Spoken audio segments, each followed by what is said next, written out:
Hi, welcome. This is Dr. John DeMartini. This is one of the most amazing and inspiring shows that you can listen into. If you want to be on the edge of your seats, if you want to open up your heart, if you want to expand your mind, and you want to meet incredible people, stay tuned because you're just about to experience a transformative radio show that will change your life. And you're listening to the Dr. Pat Show that's coming up right next. Welcome to the Dr. Pat Show. Talk radio to thrive by. Powerful, inspiring, and coming to you live, bringing you stories of people like you and me, busting through and living life full out. Get ready to dare to wonder what your life would be like if you knew you could not fail.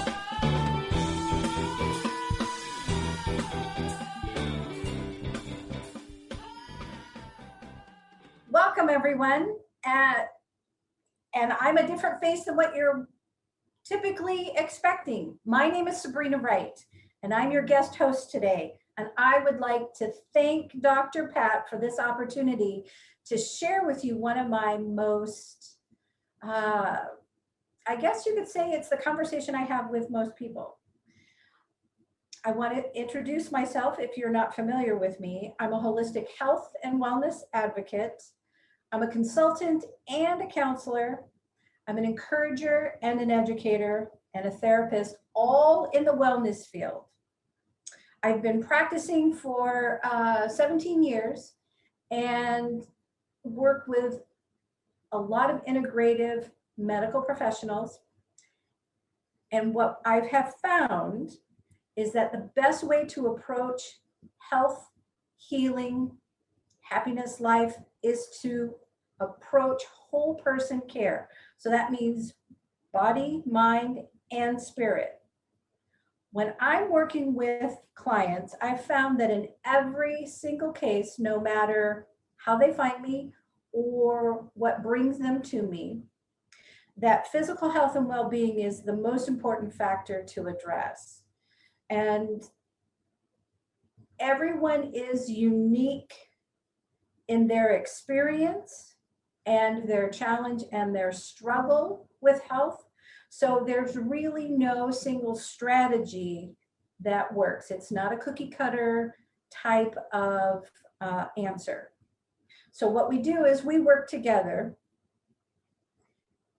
to make shifts, lifestyle changes and choices, and shift even the mind and the beliefs and the thoughts that you have.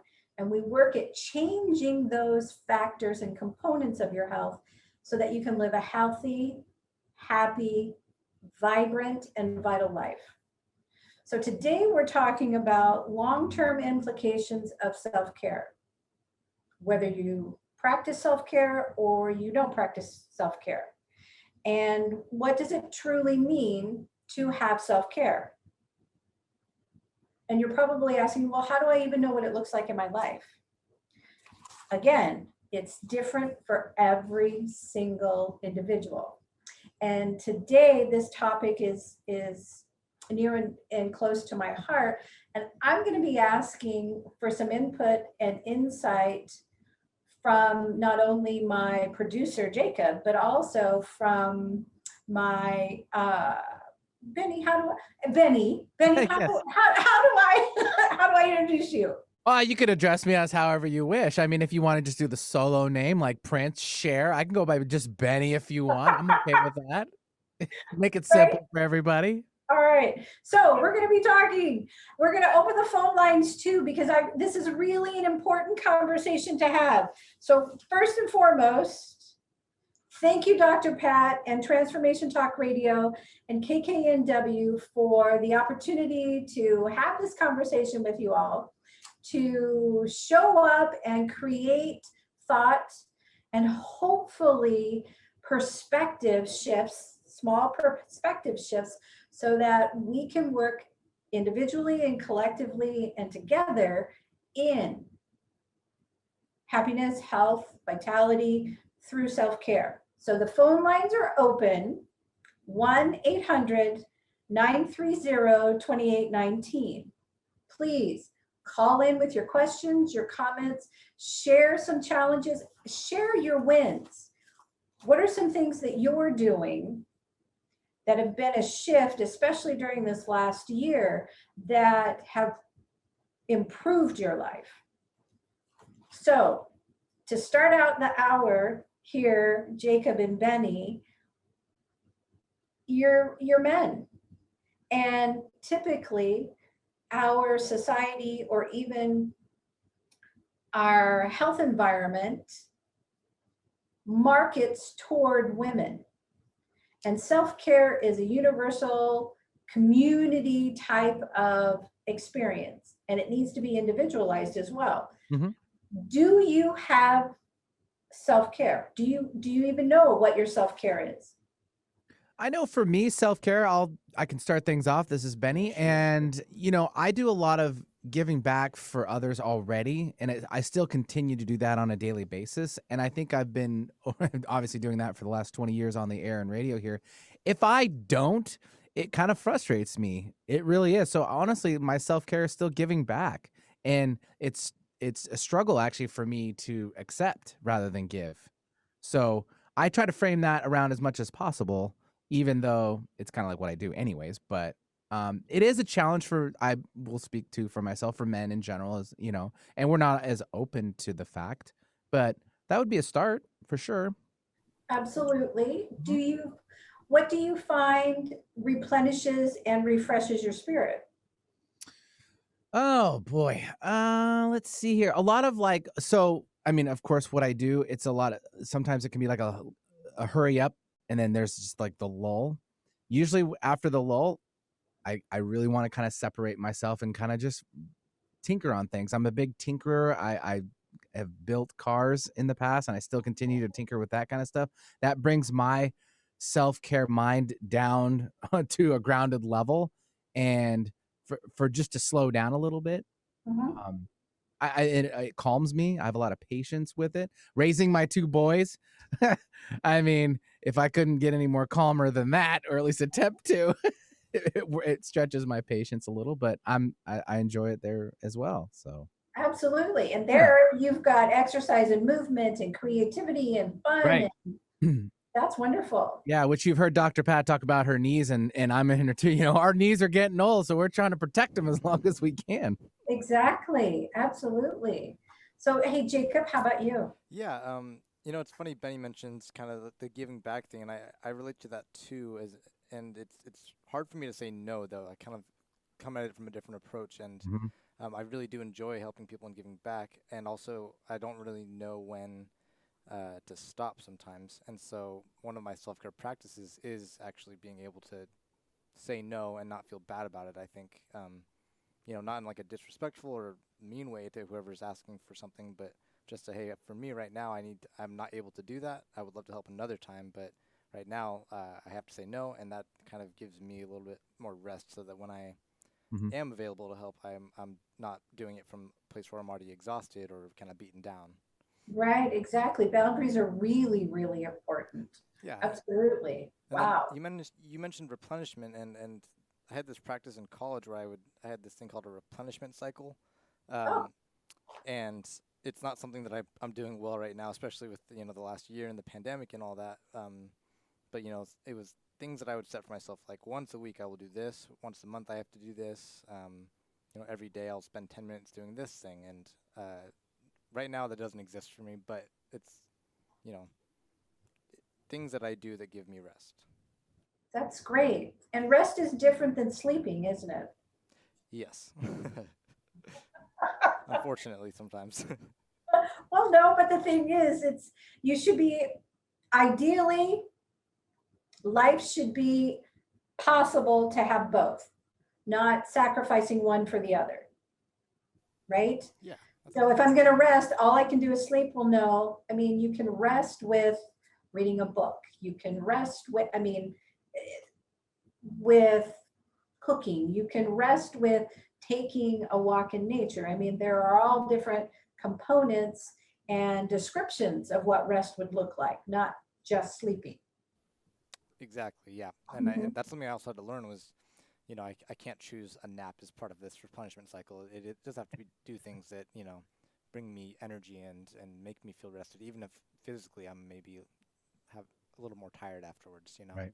Sure, And sure. Jacob, you mentioned too, as far as like, it's difficult to say no. That's self-care in itself as well, to try to say no more often. That's better for yourself because you can only please so many. I've learned that, and definitely in the last at least 10 years of trying to say it a little bit more often. And I'm like, I can't please everyone. It's almost nearly impossible. Your plate only can hold so much. Exactly. But you're younger than I am, so he can do it. Oh, man.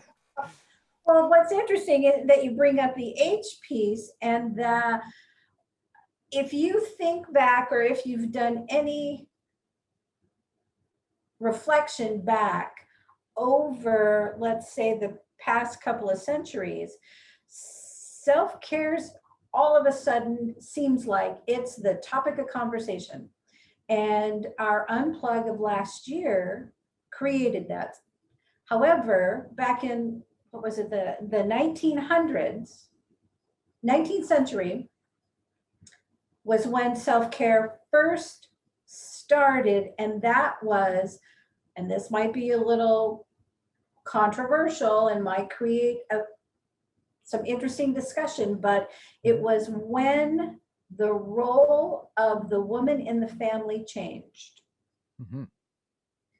And if you think about longevity and you think about legacy, where we are as individuals today,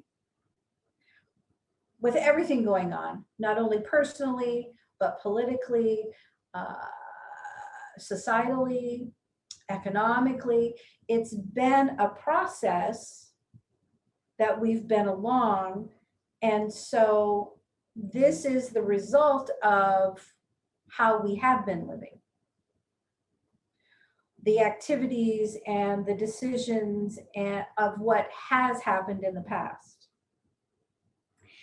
And when it comes to self-care, I think that right now it's such a topic of conversation and importance, is that for individuals, we've become so disconnected from our physical selves.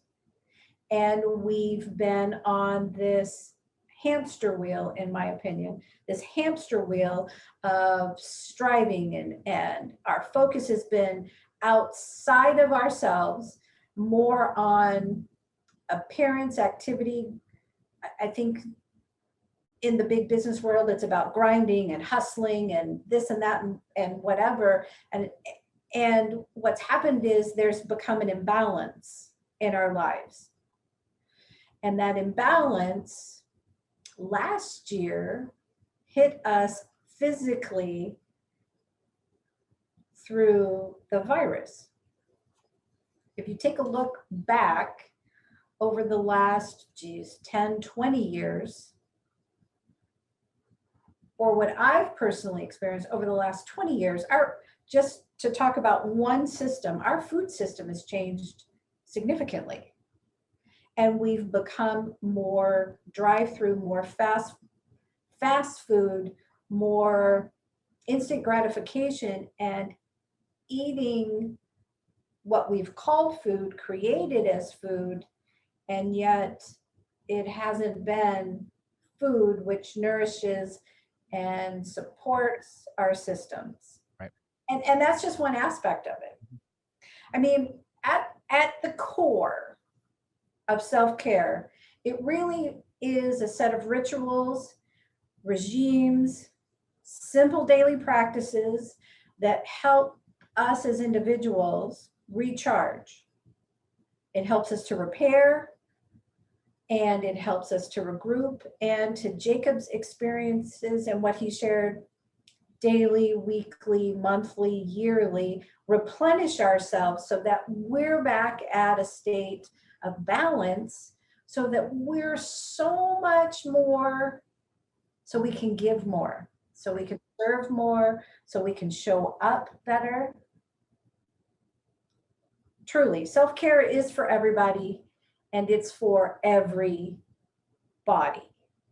Self-care spans gender, age, ethnicity, economic environment, social classes, country, and culture. And if you take a look around, you'll see, like for instance, the blue zones. There are, I'm not, five places around the world where they have the healthiest lifestyle that brings longevity. And there are specific components of that. And that is environment, it's food, it's a sense of community, it's so many things. And we actually have a place here in America, Loma Linda, California, that actually is a blue zone, a recognized blue zone. It's a fascinating book. I would highly recommend it, that people would read it so that they understand. And as a resource, that's going to help just shift the lens and perspective. I mean, I'm all about that, having that conversation about, okay, this is where you are. This is where you're going. Is it serving you well? If not, then let's take a look at what else is available, right? Is there a perspective change? That's pretty impressive, actually, because while you were talking about that, I had no clue there was such a thing called blue zones, and I looked it up, and there it is. There are quite a few spots, and there is one in California, and there's Iowa, Minnesota. There's a bunch of different places, and of course, worldwide. So that's pretty sweet. Yeah, it really is. And I have a dear friend and business colleague who has supported, who has educated me so much more on blue zone living and making small incremental changes, that at this time in my life, that's the largest impact on my self-care. And it's taking a look at the food component for me personally. So check it out on Instagram, check it out. I mean, go on the internet, check it out. It's a great book. They've got a wonderful cookbook. And yeah, I think it just will bring a little more, if you will, flavor to your life and your self-care. So if we really take a look at self-care and give yourself permission, what you're doing is you're allocating time to focus on yourself. Typically, self-care is marketed exclusively or significantly more to women. And it's all over social media with lots of pictures of wine and girls' nights out or girls' gathering, meditation, there's massage, there's beautiful exotic vacation pictures, and then there's body products. There are ways to meditate, yoga practices, hot tea. I mean, but what's interesting is that to be able to embrace self-care and understand what self-care is and what works for you, it really comes down to a personal inventory and reconnecting to yourself, not only physically, but emotionally, mentally, and even spiritually. And when any of those aspects are out of alignment, it creates an imbalance in your entire life. And I'm just chatting on and on and on. Well, I'm agreeing with you, and you couldn't. I mean, it makes a lot of sense. There's, obviously the physical side of self-care. Socially, there's a side to self-care, mental, spiritual, and of course emotional. They all affect and impact people in different ways, especially what we're doing, dealing with the COVID situation. It's taken back, a lot of my hosts. They are no longer coming to the studio, and that is a big social self-care issue. So Yeah. they're doing things now like you online, which we're still trying to bring that in as a social atmosphere. It's just missing something slightly, which we are trying to adjust. Sure. My boys, they miss being with their friends at school, because they, for a while, had to really cut back and there was no, they couldn't go. And now they're starting to go just a couple hours a week. And it's just a little bit of immersion back into that. But they still have to just come straight back home. They can't really hang out as much until we get a little further down the line with the protection. So, a lot of things are involved. And in the emotional aspect, too, because they get really bummed. And me, too, because you can only play with them so much. Yeah. Right. I mean, I can play with Legos all day long. Don't get me wrong. But Well, and to bring up your point, Sabrina, about how has been marketed towards women in a different way than it has towards men. I think there's a big stigma around men taking care of themselves, like you've mentioned a couple times in this show. And I'd like to think that, as the years have passed, that it's becoming more commonly discussed and maybe a little bit less taboo or weird, I guess, for men to practice these things that, are typically done by women, if you were going to say typically. I think I'm lucky that I was raised in an area where it wasn't as much of a, there wasn't as much of a stigma around it. So, things like my fiance doesn't think it's weird if I do a face mask with her, for example, and it's one of those like typical things that you're like, oh, that's didn't like, invite me. yeah, I'm sorry, Benny. I mean, one day I will, but It's awesome. it's one of those like products where you're like, if you're a guy and you buy one at the store, there's like, oh, maybe you're gonna get a weird look or something, or like people will assume that you're buying that for a female, so I'm I know really, it can be frustrating. Yeah. Yeah. And Jacob has nice skin. So There you go. Really I see my jealous. face in pictures. yeah, the Benny. person's really the person next to us is really jealous that we really do have nice skin. Well, maybe Well, thanks. But that is part of self-care. Typically, typically golf and lifting heavy weights Yeah. has been solely the way men have taken care of themselves. Well, they have emotions, they have conflicting and heavy thoughts because they have added responsibilities of being family providers and running businesses, just like women do. It's just that gender-wise, there should be, in my opinion, more of an equality to it. Granted, it looks different. Yeah, I think it's it's damaging in both ways too. The pressure on women to act a certain way, in a heterosexual relationship, for example, or to take on the motherly role, it's like that being the expectation, and then for the men to be the provider or be macho or all these things. I think it's damaging to both sides. And when you find kind of a common ground in the middle, or start to like dip into the other typical roles, if you will, I think it creates a lot of freedom for self-expression and joy and rest and self-care, as we're talking about today. Yeah, exactly. And it's like you get to a place where in your relationship, because you're more connected with yourself and what feeds you, nourishes you, gives you rest, builds you up, it's the same no matter what gender. And it's important to connect to that essence of who you are and celebrate the gifts, the talents, and what you bring to the table.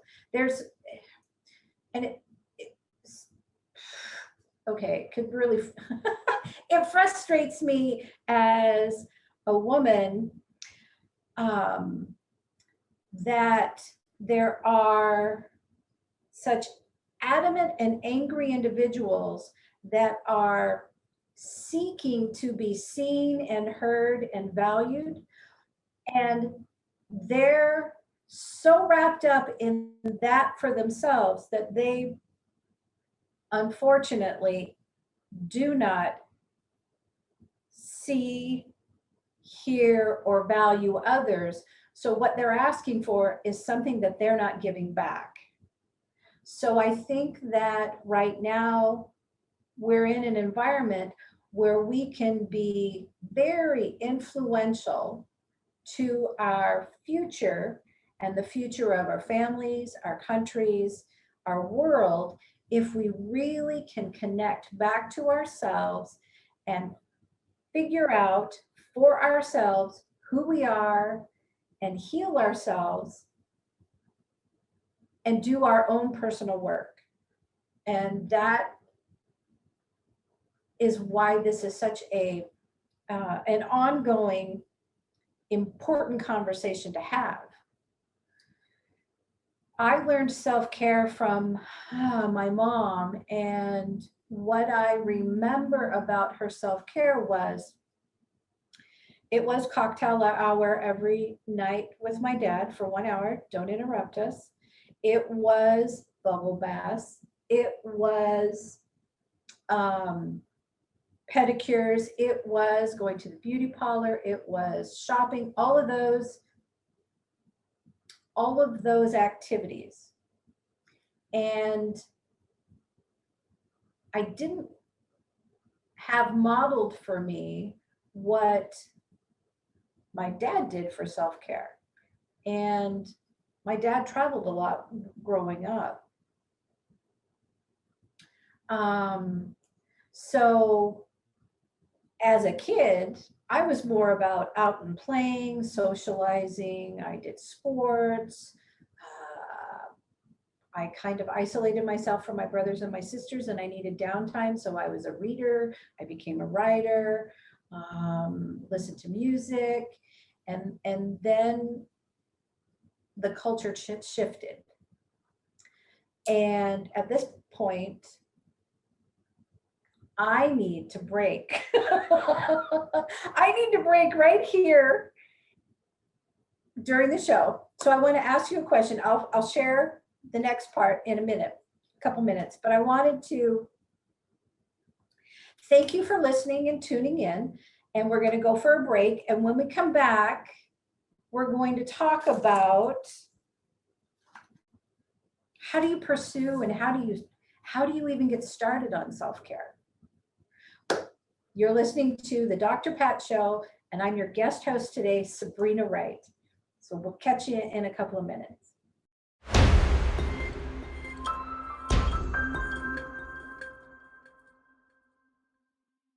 Welcome back, everyone. You're listening to the Dr. Pat Show, and I'm the guest host today. My name is Sabrina Wright, and today we're talking about self-care and how it's not your mama's self-care, bubble baths and pedicures. We've got a lively conversation going, and I want you to be able to participate as well. So I encourage you to call in to 1-800-930-2819. Let's hear what you've got to say. Share what you're doing for self-care. Let's talk. So during the break, we were talking about a little bit more about blue zones and how it really is, there's information in there that is perspective shifting. And so how do you know what self-care is for you? How do you even get started, right? We all go through that. Well, earlier in the show, I mentioned that back in the 19th century, there was an interest in health reform that came as a direct response to the social uncertainties of the time. And this was when the women's work role changed in the family. With changing women's roles, feminism created a greater general interest in health matters. And one suggestion was that it was socially logical to respond to common everyday problems by changing the way that they interacted and took care of themselves. I mean, if you look back, or if you fast forward, but kind of look back in the history, you'll find that the actual term of self-care was being coined back in the 1950s, and that it was used to describe how patients who were institutionalized could cultivate a sense of self-worth. And they did this through acts of care and preservation trying to understand post-traumatic stress. This later then spread into a medical community focus, and then to a larger community focus, cities, states, things like this. What I found that was really interesting, and this will probably need to be a conversation for another time, was that the Black Panthers back in the 50s and 60s were organizers. They were community and political leaders that were focusing on fighting racial injustice. And this was what I found fascinating. They practiced community care. So for example, what happened during that time was that they distributed food to those who were in need in their communities. They created health clinics. They built programs to educate and share information with others in their community. And the party as a whole put care into action in very real ways into the communities. I was excited about that because it really does start with yourself, and then it flows out to your families, out to your friends, and it's an incremental growth setup so that it comes out to the communities, into the world, and into where we live and operate right now.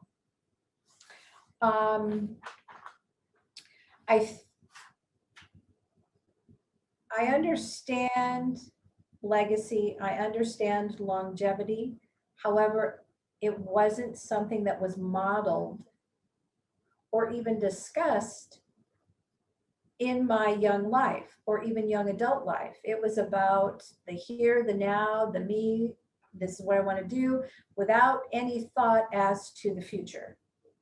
And I think that right now, in our current social situation, we're having to think about those things. We have many women who are out of work, and now their roles have changed again.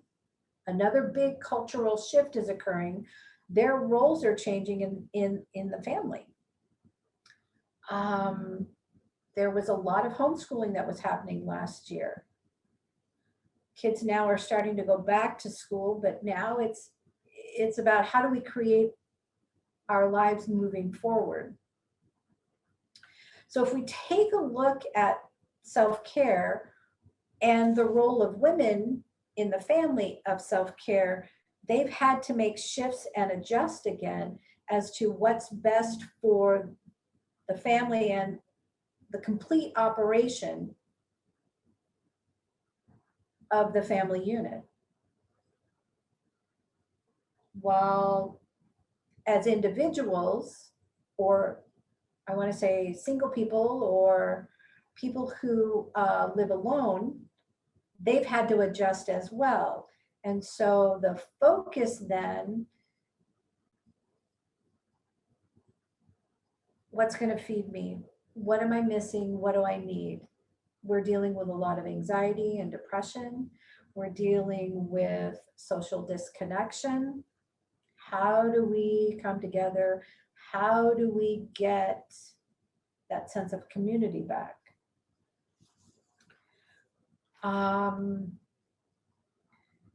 The journey has been shifting all along. If you take a look at your general lifespan and you look at the things that used to feed you, if you look at the activities, even the people who you used to associate with or you worked with or you played with, that's changed over the years. And so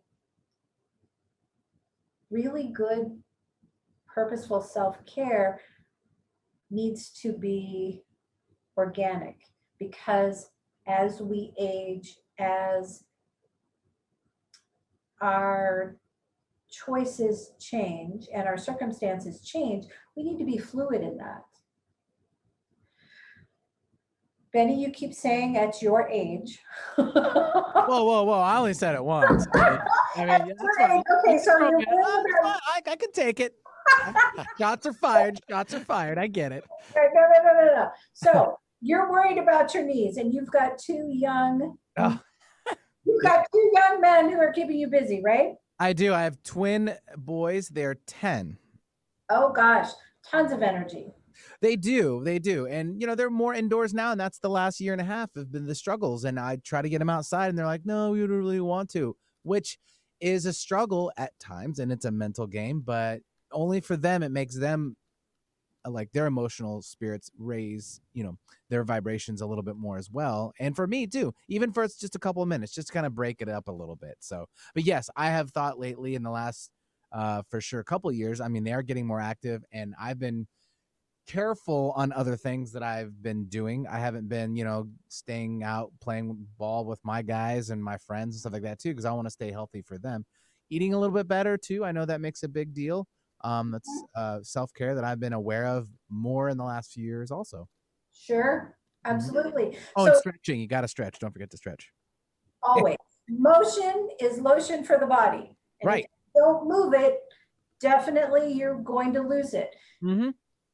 And it's harder to get back into a regular movement, flexibility, mobility, focused activity than if you just maintain it. Exactly. Unless you're like Ichiro, because somehow that guy keeps going. He really does. I don't know how he does it. He does do a lot of stretching. That's just for reference. Well, and the older that you get, the more important it is to be flexible and mobile, not necessarily strong. Life gives you bumps and hiccups and all kinds of traumas, whether you're a Sunday school teacher or whether you're a race car driver. Your body has situations where you've got impact to it. You have injury that happens to it. Limits is what you're saying. Limits. True limits. I mean, you can push them, but I mean, true limits. Right. And so you're better served to focus on flexibility and mobility, because as your body stays in alignment that way, you're as strong as you need to be for what you have to accomplish. Right. I mean, we've got joints and we've got muscles that move and stretch and we can bend and reach and lift. But don't forget to twist and shout and jump and all of those great things. I'm excited that you have twin 10-year-olds that are going to help keep you that active. Right. I'm a big fan of. Yeah, exactly. Thank you. And it's also a good thing because if I draw a comparison between their age now and when I was younger, I did the whole reverse. I was outside all the time. I lived in Alaska, so there was plenty to do outside. But man, get a book in front of me and I would fall asleep within 5 minutes. And I still continue to do that today. I'm just not a huge reader, but I put my kids in that position. They could read books for days. So I've got to give them a lot of love for the mental aspect for their self-care that way, because they enjoy reading thoroughly. I mean, it's uncanny. I'm like, they get it from their mom, not from me. So I'm impressed though. The environment. It definitely totally. The environment. Mm-hmm. I think that you have a huge, exciting opportunity coming as they get a little bit older, and we come out of 2020 better, stronger, and more focused. I think that you've got an incredible adventure and journey with them, introducing them to all of those things that you grew up with and you were exposed to. Mm-hmm. Yep, still do that. We try to sneak out. Again, it's limitations right now for the general public and so forth. So those are the tough times for us parents, especially newer parents, even younger than me or older with younger kids, I should say. That need to get them out. I mean, that's the struggle that they're facing. And same with me. It's like, I want to go out, but there's limitations on what we need to do. So we have to be very creative and push our brain a little further to find those options. Yeah. How about you, Jacob? How has your self-care changed from 5-10 years ago to now? Yeah. So 5 years ago, I was still living in my college town, which is Eastern Washington, and that matters because the pace of life out there is a lot slower than it is over here on the west side, Uh-huh. So a lot of the self-care practices I had out there were, slower, more, almost like I would say peaceful, I guess. So some of them were, I'd go on a hike every 2 weeks or so. I would be sure to read frequently. Mhm. And over here, I've found that I have a lot less time to read, and I know that that's not actually true. I have the same amount of time, but it's the way I prioritize things. Um, That's a really important part. yeah, True. and so I think my self-care out here is maybe a bit more social, and it has to do with uh, the amount of time I'm spending around other people. And my family lives over here, so I can easily prioritize time with them, working on projects at their house, or going on drives through the city, things that I couldn't do out in Pullman, and so I think like the geographics of it have really shifted and shaped the way that I practice self-care now, but also just the people that are around me, I think, really affect that for me. Sure, absolutely. That's that's so true. And I mean, that's how in different stages of life, in different situations, as you live and grow and do and be, you need that fluidity. It's and yet there is an importance and a discipline that a self-care focus has on an individual. I know a couple of people who have non-negotiable time. This time is dedicated every single day for this, this, and this. And if I am not able to do that, it affects the whole rest of my day and it's not worth it. And so that would be that first cup of coffee in the morning. I don't know about anybody else, but if I can walk in the yard and it's a kind of a crisp morning. Ooh, we have a caller. Ooh. I didn't want to interrupt you though. You want to continue? Ooh, no, that's okay. I'm just so excited. All right, well, let's bring on our caller. It's Lisa. She's joining us from Southern California. Hi, Lisa. Welcome to the show. Hello. Good afternoon, or almost afternoon, to all three of you. Thanks. I have to say, I'm a huge fan of this show, and I have listened to different people on Transformation Talk Radio. But having the three of you, the dynamic and the interaction of the three of you has been really powerful and really inspiring. And my question to you all three is... That was very sweet of you. Very sweet of you. I'll accept it for everybody. Just kidding. My suggestion is I think it'd be fabulous if you all would offer, and not necessarily together, but offer a webinar or some sort of gathering where you could continue this conversation with people, because there's a lot of people that don't realize how vital self-care is. So especially, I mean, I'm so impressed, Jacob and Benny, that you guys do things and practice self-care, because like Sabrina has said throughout this last almost hour, it's more women focused usually than men. And it is absolutely a universal human being, almost like an animal.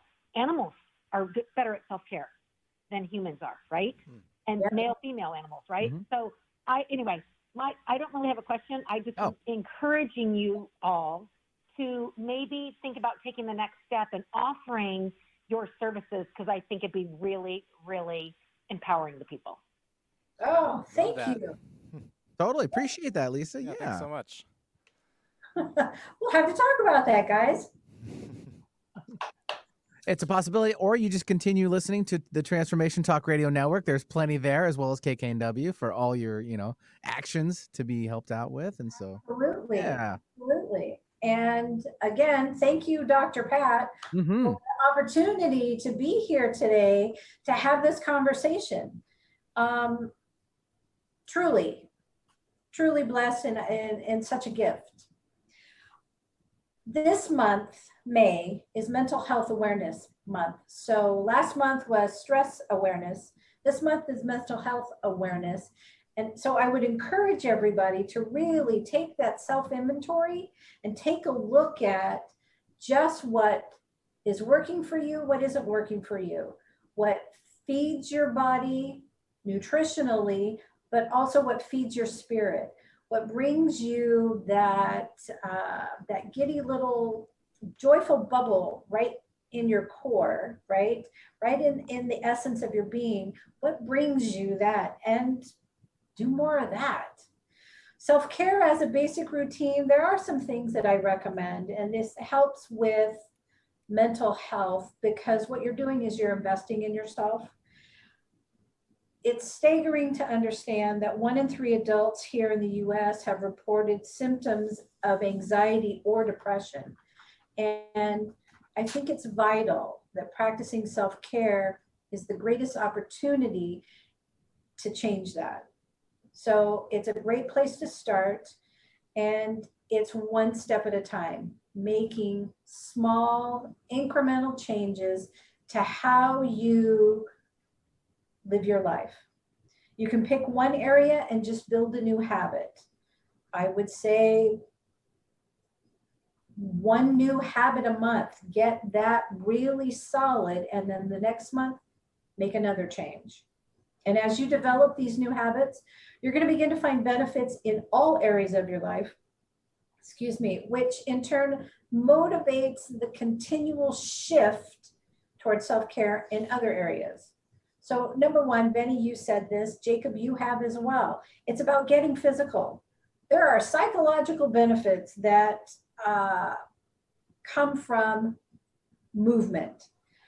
You have a higher self-esteem for yourself. There's better sleep. You squash depression. You eliminate anxiety. And this doesn't mean that you have to be going to the gym, because right now, quite frankly, some places you can, the gym is open and some aren't. But the thing is, it's about movement. So get back out into nature. A second thing is affirmations. What are the thoughts and what are you talking to yourself about? Positive words. These feed your subconscious, and practice it for at least the next 30 days. Be purposeful about that. I also recommend journaling. Now, I'm a big journaler, have been all my life, and some people just don't write. So journal. You can make bullet points. You can just do a brain dump where you just empty your whole entire brain onto the page, but it's going to really be helpful to refocus that brain and leave negativity behind. I also recommend adding CBD to your routine. It's one of my newest staples in my self-care regime, and it's so versatile. It helps with anxiety, pain in the joints. It calms inflamed skin. CBD helps for a number of things, and you can find that on my website, The Right Balance, The Right, WRIGHT, balance.com. Also incorporate a sleep routine. And this is one of the best routines that you can start, because getting improved sleep and deeper sleep improves your energy, your productivity, and it recharges your batteries. I know that our time is winding down here, but I want to continue the conversation.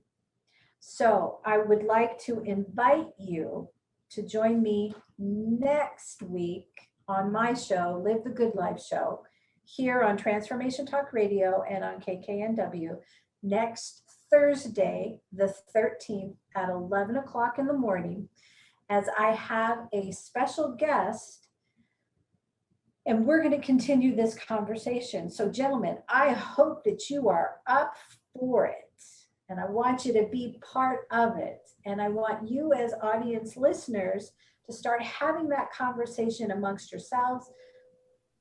Start changing that self-care perspective, right? Yeah, I agree 100%. Absolutely. And thanks for having me for sure. And Jacob can speak for himself, obviously. He's not too shy. I know that. Yeah, exactly. It was a lot of fun. Thank you. Yeah, absolutely. It's an important conversation to have. Mm-hmm. Definitely important. So engage in practices that fill you up in every way. If I were to leave you with one last thought, it would be this. Self-care is necessary to feed ourselves with love, loving thoughts, in order to show up more fortified as individuals, more complete, and to be able to give and serve to others. You two gentlemen are fed greatly by that, and you shared that today early in our conversation. I would encourage you to find practices and engage in them that fill you up in every single way. And that would be food that nourishes and is enjoyable. That would be movement every day.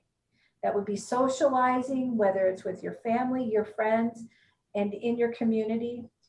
Practice 5 minutes of stillness and develop a sleep routine. And the reason why you need to do all of this is because you are worth the investment, and you are carriers of great gifts to yourselves, your families, our communities, and to the world at large. So on behalf of Transformation Talk Radio and the Dr. Pat Show, I'm Sabrina Wright, and I want to thank you for joining me here today. Check out next week's podcast, next week's conversation on Live the Good Life Show. If you'd like to get in touch with me, go to my website, WRIGHT balance.com. Until next time, be well and invest in yourself, because you're worth it. Thanks. Thank you, gentlemen.